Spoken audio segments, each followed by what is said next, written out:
Hello बच्चों, क्या हाल चाल है। आज हम आगे क्रम में बढ़ते हैं। जनसंख्या पर आधारित कुछ सवाल आते एग्जाम में, उसके बारे में बात करेंगे। बच्चों, जनसंख्या बढ़ने में एक हमारा जो 6, 7, 8 से हम पढ़ते चले आ रहे हैं, एक हमने सवाल पढ़ा था। जैसे ए बराबर हम लोग फार्मूले का उपयोग करते थे, P1 + R/100 की पावर में n का प्रयोग करते थे। बच्चों, यहाँ पर जो ए हमारा होता था वो जनसंख्या निकाला जाता था। जनसंख्या, अब यहाँ पर हम प्रयोग करें जनसंख्या के लिए, यानी जैसे 3 वर्ष बाद पूछा जाए जनसंख्या क्या होगी, तो ये पहले की जनसंख्या हो जाएगी। पी क्या हो जाएगी हमारी, पहले की जनसंख्या हो जाएगी। पी को हम क्या लिखेंगे, पहले की जनसंख्या।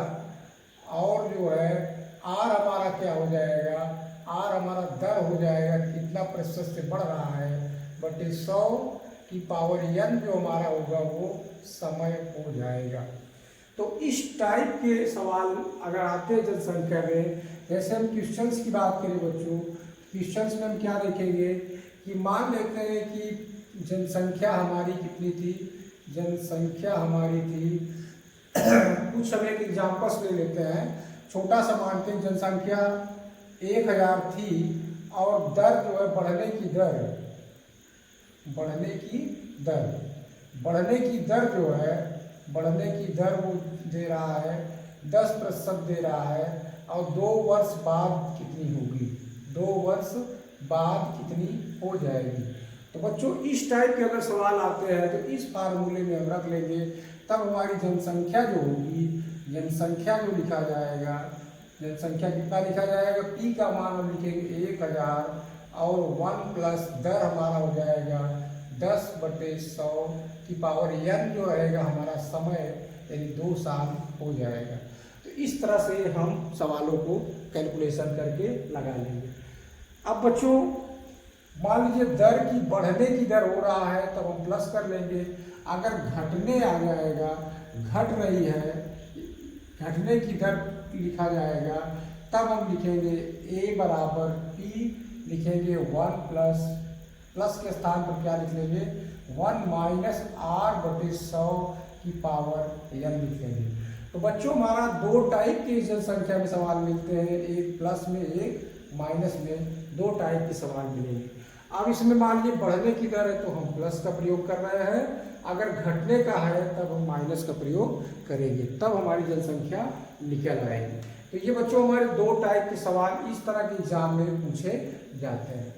अब यहाँ पर समय हमारा पूरी तरह से भिन्नात्मक नहीं है। कहने का मतलब बच्चों, समय जो है, समय अगर पूर्ण है, जैसे 3 है, 4 है, 5 है, इस तरह तो हम समय से निकाल सकते हैं। यदि समय जो है क्या हो, समय भिन्न में हो, जैसे 3 सही 1/4 हो, ऐसे दे सवाल, इतना n का मान दे दे, उसके लिए हम क्या करते हैं, उसके लिए बच्चों लिखा जाएगा a बराबर p लिखेंगे, 1 प्लस r/100 लिखेंगे। और जैसे 3 साल का है तो यहाँ 3 लिखेंगे और लिखेंगे 1 प्लस ये जो हमारा भिन्नात्मक मान है इसको लिखेंगे r गुणे 1/4/100। ऐसे हम लगाएंगे सवाल। तो ये थोड़ा सा जटिल लग रहा है, लेकिन बच्चों 1-2 सवाल में प्रैक्टिस करेंगे, निकल आएगा। अब इसमें एग्जाम्पल्स की हम बात करें तो एग्जाम्पल्स की ये हम बात करें कि मान लेते हैं कि 10,000 जनसंख्या है, 10,000 जनसंख्या 10% की दर से, 10% की दर से बढ़ रही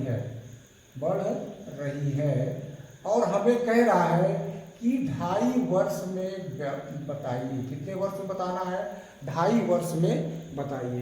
तो इस तरह के अगर आ जाता है कि संख्या भिन्नात्मक में, समय जो भिन्नात्मक में आ जाएगा, तो उसके लिए हम क्या लिखेंगे, a बराबर लिखेंगे 10,000 और 1 प्लस r का मान हो जाएगा 10/100। ये 2 हमारा पूर्ण है, भिन्न में नहीं है, तो इसको हम 2 लिखेंगे और इसको लिखेंगे 1 प्लस r का मान 10 गुणे 1/2/100। इस तरह कैलकुलेशन करके हम सवाल को लगा देंगे। तो प्यारे बच्चों, अब इसको अगर हम कैलकुलेशन करते हैं तो कितना इजी हो गया है, 10,000 लिखेंगे और इसको कैलकुलेशन आप कर सकते हैं, एकदम सिंपल सा हो जाएगा।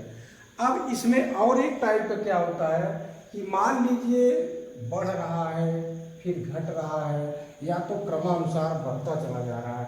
तो प्यारे बच्चों, दूसरे में जनसंख्या में क्या पूछा जाता है, दूसरा नहीं बल्कि चौथे में हमने 3 टाइप के बताए, ये चौथे टाइप में क्या होगा, जैसे मान लीजिए कि एक 3% हो गया, फिर पहले वर्ष जैसे पूछा, पहले वर्ष 3% बढ़ा, दूसरे वर्ष जो है 4% बढ़ा, फिर तीसरे वर्ष जो है जैसे 6% बढ़ा।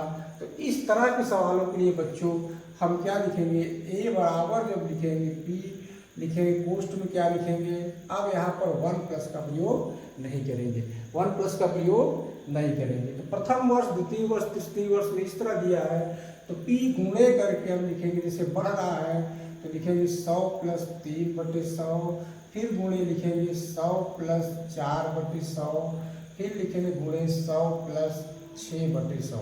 इस तरह बच्चों हम अलग अलग सबको रेशियो में बढ़ा के हल कर लेंगे।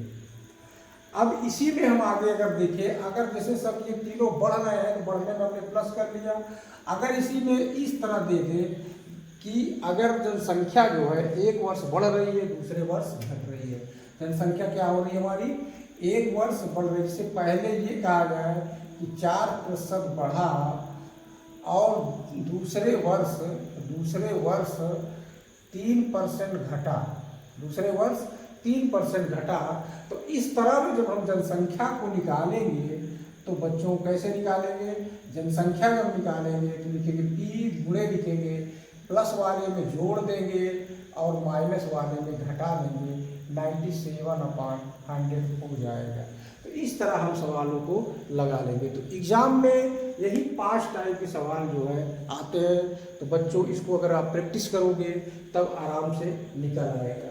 तो जैसे हम एक सवाल देते हैं क्वेश्चन, जैसे ये कहा जाए कि मान लीजिए जनसंख्या जो है, जनसंख्या 4000 है, जनसंख्या कितनी है 4000 जनसंख्या है और पहले वर्ष 5%, यानी पहले वर्ष जो है 5%, दूसरे वर्ष जो है 3% और तीसरे वर्ष जो है कितना बढ़ रही है 4% बढ़ रही है। ऐसे रेशियो में हो रहा है।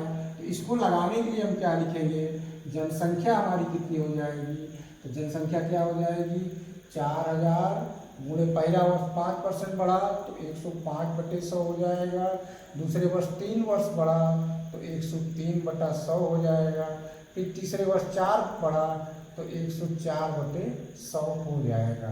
अब यहाँ से इसको हम कैलकुलेशन करके निकाल लेंगे। तो प्यारे बच्चों, एकदम सिंपल सवाल है, अब आप इसको आराम से निकाल सकते हैं। तो बच्चों इसको आप प्रश्नावली से लगाइएगा, इस टाइप के सवाल सरले जो भी मिलेगा उसको आप हल करिएगा। आगे वीडियो में हम फिर मिलेंगे। धन्यवाद।